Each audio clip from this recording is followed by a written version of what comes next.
Hi, my name is Jonathan Barraza, and I'm an artist, tattooer, painter, video maker, and professional quitter. I've quit smoking cigarettes about 15 years ago, and I was smoking 2 packs a day. I quit doing cocaine and heroin about 15 years ago as well. All of the drugs really you can imagine. And I just quit drinking alcohol almost 2 years ago. And no, I do not consider myself an addict nor an alcoholic. This is only my opinion based on my personal experiences, and in no case I am pretending to be a professional in that field. This channel is not dedicated to sobriety content, and I am not a drunk nor a sober guy. I just lived through different stages of my life, and right now, sobriety is what I'm experimenting. Here are my answers to daily questions I get about my sobriety.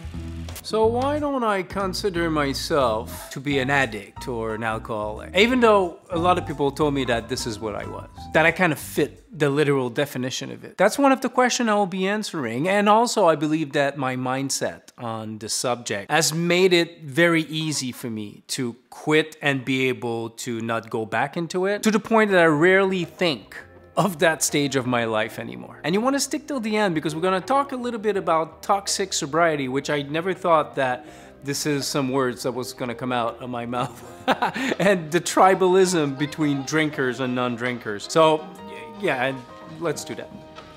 Oh, and to all of you that are gonna say, you're not a psychologist, you're not a doctor, you're not a professional in that field. I know, you're absolutely right. But I don't need a piece of paper to teach me common sense and how to live my life. I am who I decide to be and not what you say that I should be or that I am. Yeah.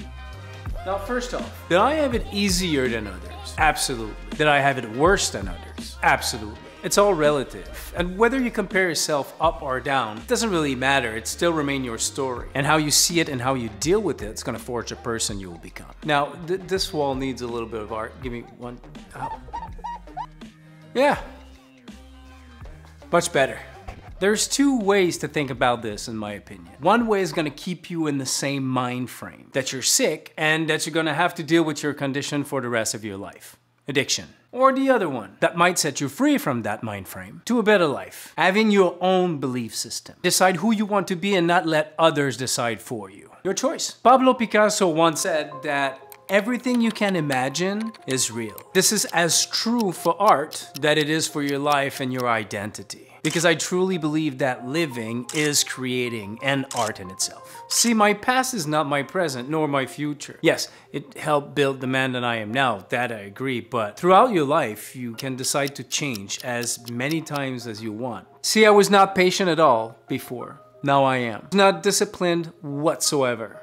Now I am. I used to drink daily, do drugs, smoke cigarettes, and now I'm not.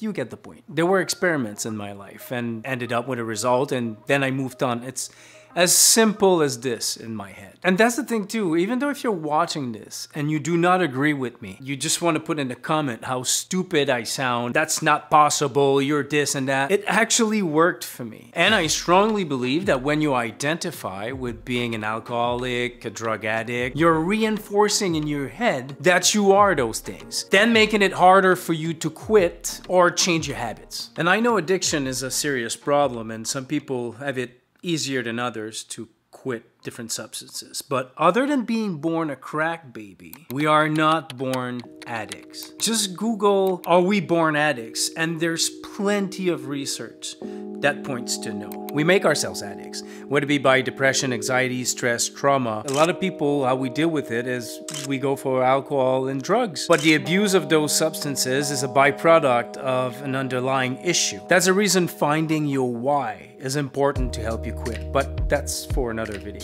There's research that leads to believe that 50% of AUD, alcohol use disorder, is linked to genetics. But it doesn't mean that if there's addiction in your family that you will automatically be an addict. And your environment has a big role to play in developing addiction. A lot of it is self-discipline, inner dialogue, and being willing to change your environment. And trust me, I don't pretend to be better or stronger than anyone else. If I was, I wouldn't have felt in alcohol and drugs in the first place. One thing I have for sure is I'm very stubborn and I have willpower. But that was built over time with me wanting to get out of my addictions. And it also took me many tries before I got it. A lot of hit and miss before I hit and not miss. Is that? You know what I mean. Another question I get asked is if I did some AA meetings. Yes, I did too, and I was out of there. It just wasn't for me. The atmosphere was very strange and quite depressing if you ask me. But I'm not trying to shit on AA. I mean, if that works for you and you're doing meetings, perfect, just keep doing it. It just, again, it wasn't for me. And also there was something about someone telling me that I was gonna be sick for the rest of my life and that I was stuck with addiction or alcoholism. It just did not resonate. I needed to get busy in my life. I needed to find some passion, something to help me to get over it, not dwell on it every day. Another question I'm asked is if I got any support when I quit drinking. My best friend stopped at the same time that I did, but it wasn't a pact or anything. It's not like we sat down and said, okay, we're gonna stop drinking at the same time. It just happened that way. I guess it does help having someone that close to you that you can hang out with that understand what state of mind you're in. But I would say 98% of it was self-driven, self-discipline. I did have support if I wanted to. It's not like I really felt like I needed it. Now, why did I quit drinking? Health and money. I was tired of feeling like shit and I was tired of being broke. I had reached a point in my life where I had a choice to make. I made it and, stuck with it. Another question that comes often is how long does it take before it gets better? For me, it took about 4 months, but it always depends on how long you've been using or drinking for. And also, you want to be careful when you've been using something or drinking for a long time before you stop it because it can be dangerous to stop cold turkey. Just make sure you consult with your doctor if you think you're too deep in it. Another question I'm asked frequently is, what do you think are the signs that you should be thinking of quitting drinking or taking a break? I mean, if you're watching videos like this and you've asked yourself those questions, that's a pretty good sign that you should take a break or quit, Now, toxic sobriety. You're not the shit because you don't drink anymore. And you're not the shit if you can drink and have control and drink in moderation. Tribalism between drinkers and non-drinkers really amazed me. On one side, you have people saying, if you stop drinking, don't drink again because this will happen and this happened to me so I know. And then on the other side, you have people saying, well, these videos are stupid, moderation is the key. Stop making videos about this and you should get a life. Jesus Christ, people.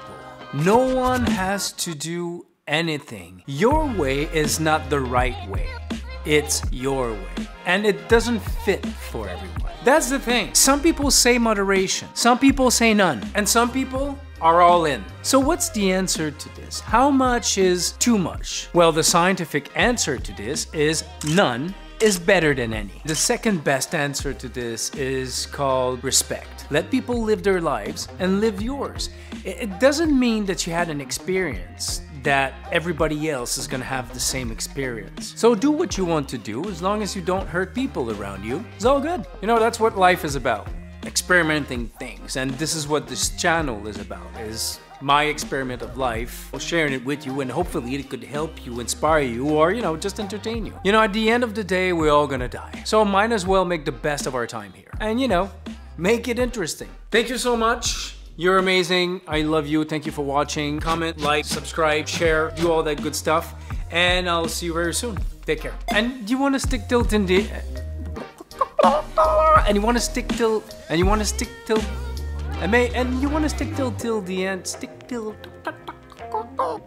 Why is that? Why do I have something?